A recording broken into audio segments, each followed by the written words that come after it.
everything went well with your shoulder. So, couple things. Main thing we're going to go in there is that biceps is causing a lot of pain. The biceps was a little bit inflamed, overall not horrible, but it's been causing a ton of pain. So we, in the scope, released the biceps from where it's attached, deep in the shoulder, and then I made an incision down here and sewed it down there so it's no longer in the shoulder. So the bicep should no longer cause you shoulder pain. Now down here we have the attachment. Sometimes you get a little bit of biceps pain, but that, if you do, should go away and this should all calm down. Your shoulder hurts all the time. It's not gotten better with any conservative treatment. Overall, we talked about it. Your MRI did not look bad as far as the major structures, your rotator cuff, all that stuff looked good. Your labrum looked good. So normally I can get people better when that's the case with ice and anti-inflammatory physical therapy. And when they don't get better with all that stuff and they've tried all that stuff and it's been persistent, then that's when we do the scope, and that's what we did today, and we dealt with the biceps. But there's usually we find some reason why the pain's there. In your case, I think what's going on, and I'll have to talk to you more about it later, I think you're super loose. And I gotta check you again to see if you're sort of what we call double jointed. You can hyperextend your knee, and you can put your thumb all the way back to your forearm. Regardless, your shoulder there's plenty of room in there. It means it's lax. And that's not a bad thing necessarily. Michael Phelps, who won more gold medals than anybody, is super loose. However, when you're naturally loose and you have room for things to move, sometimes you can go over the top as far as the stretching of that joint, and it just really causes a lot of pain and makes people miserable. So one of the things I did today was I did a capsulorrhaphy of your shoulder. And what that means is I tighten your shoulder up. Now specifically, I need to explain to you what that means.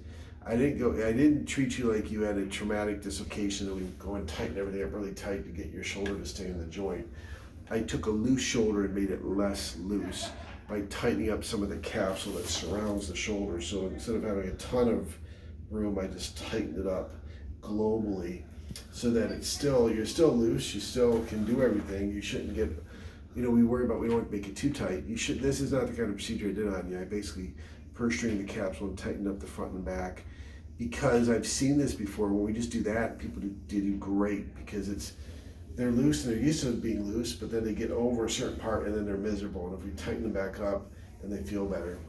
And that's ultimately what we're trying to do, is get your shoulder to feel better. So we did the biceps because we know that was bothering you. We did the tightening, which makes sense to me. I think if anything, I think that potentially has a really good chance of just knocking this out for you. At least that's the hope. And then I also remember you had some impingement stuff up top, which is a common finding. And if you're here today, we've tried shots and everything else on you. You've probably done shots multiple times to try and figure out where your symptoms are coming from. But one of the places is from that space above the shoulder, and it was pretty pissed off in there. I think, meaning it was angry, and there was some thickened bursa. Bursa is a lubricant gel. When it gets thick, it gets more like a leathery type substance, and it causes pain. So I did a extensive subacromial bracectomy and cleaned up all that space above the shoulder, and it looked angry. So I mean, I'm optimistic that you should do better with this. Capsulorrhaphy is a little bit more restrictive in that not much more than a biceps tubesis really. But I want you to get your shoulder moving, but I got to protect that tightening it's a 4-month recovery instead of like a 3-month recovery. And it's not like 3 months in the sling or 4 months. You're on the sling after a month, you're getting your motion back, and after 3 months you're using it. You're just avoiding heavy lifting and some of that stuff, but you're in physical therapy to get stronger. So good news is your cuff was in good shape. Your articular cartilage is in good shape. The cartilage of the labrum around the cup was in good shape. So you got a lot of good structures in there too. Here is the digital pictures. Here's your biceps as it comes off of the top of your ball and cup joint. That's your ball and cup joint. And we actually release that biceps here. And then probably there's a picture of that. Yeah, I removed up. You can tell that it's here and now it's not there. Then I moved that to a different area code so it's not in your shoulder anymore. This is up top, just it was real inflamed. I cleaned up all that bursa. And that's the little capsulorrhaphy I did down at the bottom. I tightened you up in the front and back way at the bottom. All right, instructions for you. I know you had that tibial tuber transfer by Dr. Dodds. That's a pretty big surgery. We took the hardware out. That's not a huge surgery. Shoulders can be a little bit more difficult to recover from knee scopes, but you didn't have a rotator cuff repair, which are really tough to recover from. Although people do well, it's not a fun recovery. So I'm not sure where you're going to be pain wise. This is a little tough because we in general we don't want you to get too stiff after surgery. In this case, I want you to get a little bit of stiff, but not too stiff. So you're going to be in a sling for a month, and you're going to keep your shoulder protected, and you're not going to do any sudden movements and whip it around. You got to let this biceps tendon, you have an incision right here, you got to let this biceps tendon heal to the bone. You want that capsule to tighten up a little bit. But you can start doing some Codmans. Codmans are little circle exercises. Maybe we'll start that week after 2 weeks when you see us. First week, maybe we'll just have you can bring your arm down. So exercise-wise, you can move your elbow as much as you want. You can take your elbow, put it down. You can lean forward to put deodorant on. You can lean forward to put a shirt on. Frankly, this Codman is just doing this. Not a big deal. You probably can do some light Codmans. I'm not going to have you really kill yourself with the exercises doing the Codmans because we tighten your shoulder up. Now this is a kind of tightening. We're just trying to get it a little bit tighter. But the way we tighten it up, we take your capsule, which is like saran wrap, and we bring it together and tie it all together. And that's got to scar down and heal. If you do too much, you can tear that. So I don't want you, for the most part, I want you protecting the shoulder till you see us. And it's going to be 4 weeks in the sling for that reason. The other thing is biceps. I repaired your biceps to the bone. Biceps do this, supinates, a little bit of flexion. So walking a dog like a big dog after surgery, it can pull you like that. You don't want to do that. You want to protect your you don't want, this is a vulnerable position doing this while that biceps is healing back down to the bone. And by 3 months, that'll be healed to the bone. Here is some instructions we're going to go over with you.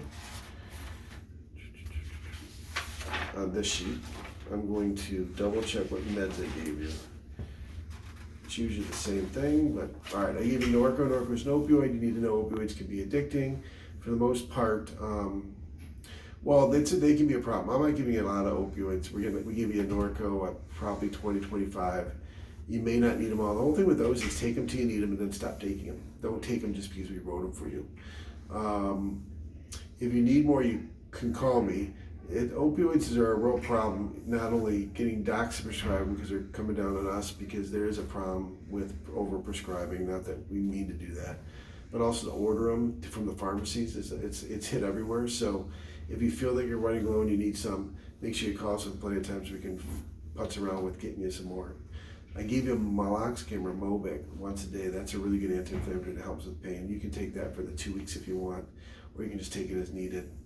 Once a day, I'd start off with them on that, with food. That's instead of ibuprofen, Motrin, Aleve. There's Tylenol in the Norcos. You can't take Tylenol. So the Tylenol and ibuprofen that you have in the house, if you have those, don't take those. Take what we gave you prescribed for now. And then Zofran's an anti-nausea meds. If you feel sick, you can take that and put it underneath your tongue. You got a Polar Care pad on there. That pad keeps the shoulder nice and cool. It really can be helpful. It's hooked up to an ice bucket. They're going to show you to use ice. You can also use frozen water bottles. Freeze like 15, 20 of these water bottles, like the little wet water bottles, and circulate the water bottles from the freezer to the Polar Care. That's a lot easier because if you use ice, it melts. You got to dump it all, start all over. So I'd recommend use frozen water bottles, and that can help with the shoulder. After 3 days, you can still use it, but put a pillowcase or bath towel on the shoulder first, then put that thing on there. Don't put it directly in the skin. After 3 days, you're taking everything off your shoulder. Yours was done mainly all through the scope, except you got a little incision here with white Steri-Ships on. I think we put an Aquacell patch on there, which if you have a Band-Aid right here that's really thick, that's hard to take off, just leave that on the Band-Aid part down here for 7 days. If it's just little white strips, you leave the white strips on, but you gotta cover that when you shower. And so after 3 days, most of the stuff you're covering with little Band-Aids, and then put press and seal saran wrap over the shoulder, shower, peel it off, put your Band-Aids on. But if you have that little Aquacell, I don't know if we have the little ones here. If not, we just put a 4x4 on it. But if we have that and it's on there pretty good, just leave that for 7 days. That makes it easier. exercise, we talked about medication, sling, talked about ice. Keep it dry and clean. It's still summertime in Michigan. Everybody wants to go jump in pools and lakes and ponds. Don't do any of that. We do not want infection. We do not want blood clots. Those are the two real bad complications with pretty much all surgeries. Very rare, but infection, just keep it clean and dry. And at 2 weeks that should be healed, and then we're much likely less to get infection. And then blood clots are just from being inactive. You had shoulder surgery. You're going to be sort of in like a lazy boy or a reclining couch and stuff to keep it comfortable. But get up and use the bathroom, get up and eat, get up periodically, just get the muscles moving in your body so you get like blood clots from being inactive. And that's about it.